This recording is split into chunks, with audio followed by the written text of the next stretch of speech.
అందరూ హెల్తీగా ఉన్నారని కోరుకుంటున్నానండి. అందరికీ నమస్తే. ఇవి జొన్న అటుకులండి. చాలా వెయిట్‌లెస్‌గా ఉంటాయి. వీటిల్ని మనము వెయిట్ లాస్‌లో తీసుకోవచ్చు. ప్లస్ మనం షుగర్ కంట్రోల్ అవ్వడానికి కూడా కొన్ని రోజులు మనము ఇలాంటివి ఫుడ్ తీసుకోవడం వల్ల కంట్రోల్ అవుతుంది. ఆ తర్వాత మళ్ళీ మనము వన్ టైము మీల్స్ తీసుకొని రిమైనింగ్ టైమింగ్స్‌లో జ్యూస్ అట్లాంటివి తీసుకుంటూ ఉంటే మనకు కంట్రోల్‌గానే ఉంటుంది. చాలామంది డయాబెటిక్ పేషెంట్లు ఏం చెప్తున్నారంటే కంట్రోల్గానే ఉంటుంది మాకు టెస్ట్ చేయించినప్పుడు అంటున్నారు. కానీ అది కరెక్ట్ కాదండి.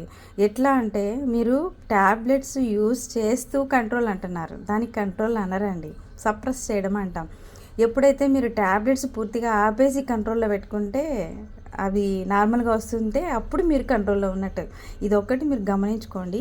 ఈ జొన్న అటుకుల్ని మామూలుగా మనం మిరియాల పొడి, పసుపు, కరివేపాకు ఇట్లా వేసుకొని కొంచెం టేస్టీగా, అంటే మీ హెల్త్ ఫుడ్ తినాలి అంటే కష్టం అనమాట చాలామందికి. ఎందుకంటే వేరే జంక్ ఫుడ్స్ అవన్నీ టేస్ట్గా ఉండేటప్పటికీ అవి ఇష్టంగా తింటారు, కానీ ఇవి తినలేరు.